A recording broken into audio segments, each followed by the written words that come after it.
With Groundhog Day right around the corner, I decided to get a portrait that I've been wanting to do crossed off my list of things that I want to do. So, with this portrait, I started with some PanPastels and I started to base it out in a medium tone green. So, this green is just like this mid tone that's going to be a nice base for the whole part. And then I go to a more earthy green, more of a brighter green.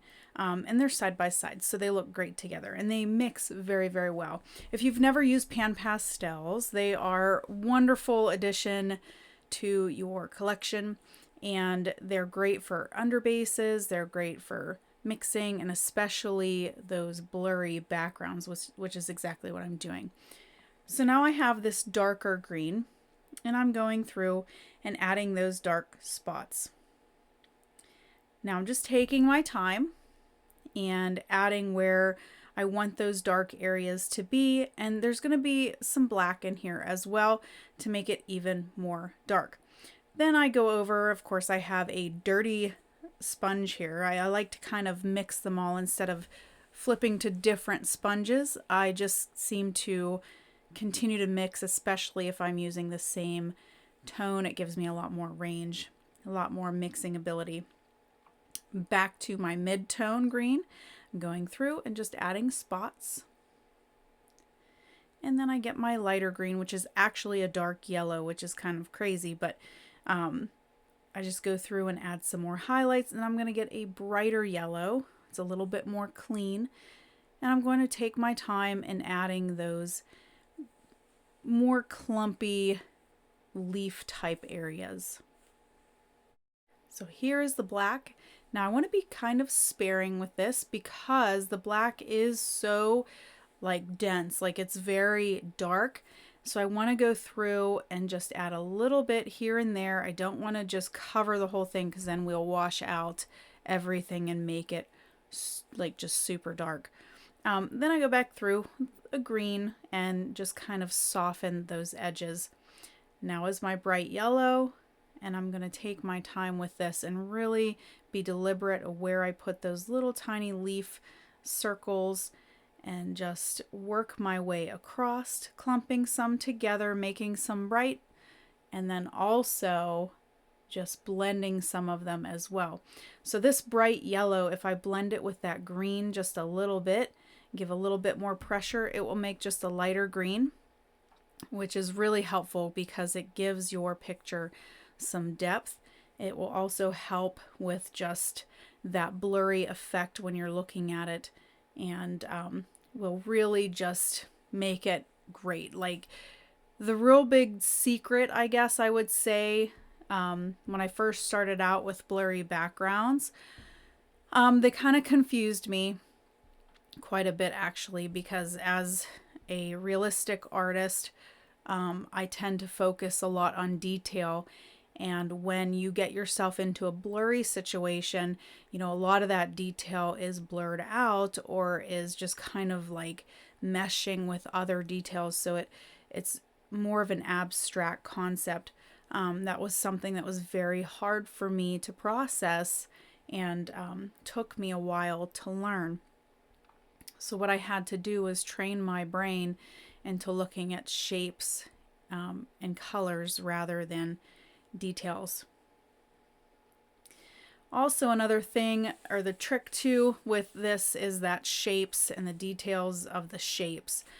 Your deepened colors and the shapes of those will help to really push that blurry feel. So the circle part, like all these little tiny leaves, are kind of quick because you're not really thinking too much. You're just putting those circles in places and chunking them. Now this area, this is grass. So it's a lot different. But I start by looking at kind of beyond those blurry shapes and looking at the overall background color, that feeling that you see when you have like this bright area, but you want to get like just that nice base color. And I use that Hansa yellow and I kind of blended that horizontal line that you have there, pulled it down into that Hansa yellow, and that was my base color for this bright grassy area. And I want to stress too, don't be afraid to mix these PanPastels. They are so cool when you can mix them and just have fun with it, you know, play with it.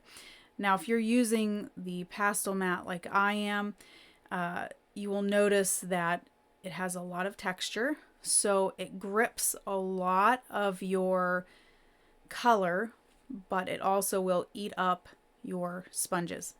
So try not to push too hard. If you need more coverage, get a bigger sponge, you know, however you feel comfortable.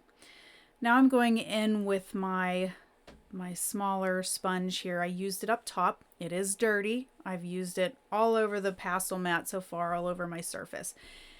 And I'm just like blocking in all of these little pieces, you know, all these little dark areas. And now I'm going back through and I'm blending them together so that they don't look like the top, because this is the grass. You see a little bit more of some vertical movements of grass. You see brighter, you see darker, and this is where it gets really fun. And I'm using the side of my sponge rather than the flat tip or the pointy tip. So using the side, I'm able to direct where I want those colors to go. By taking my time, I'm able to really just focus on where those darker areas are too, and add, you know, direction to that grass. One thing too is when you're coming in with this brighter color, it pulls that darker color out of that top dark where the bushes and trees and stuff are.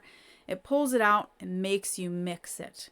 So doing like this lighter color on top and mixing, it gives it that really nice full grass feel, without, you know, losing a whole lot of those grassy details. But I mean, it's still blurry. We're not getting crazy. We're not, you know, doing too much. Down here is where you start to see a little bit more detail. So I start with my mid-tone like I did up top. And then we just get it all filled in. And then we start placing the grasses in as well up here to blend in that middle ground there. And then I grab my other mid-tone and start making those deeper grass blades. You're going to see them a little bit more in this shadowed area. They're a little bit closer, they're a little bit longer. So your strokes are going to be a little bit, you know, longer. You're going to have, you know, different directions too. And then we're very light on this brighter yellow color to give just a few highlights and just to push that grassy feel. Now I did extend some artistic license, and I decided I wanted some flowers inside of this portrait, because when you have Punxsutawney Phil and you're hoping that when you come to visit him, you hope that it's going to be an early spring. So we go through and we put some flowers. Now I just went through and added a few white specks and spots, and then I tried to add some of those little stems wherever I put them, and I'm just using my dirty sponge, the edge of it, just to make it a little bit more fun. Hope you enjoyed this. This has been a quick little tutorial or showing of PanPastels and how to blend and how to make grass with them and blurry subjects. So thank you for watching. Leave a like.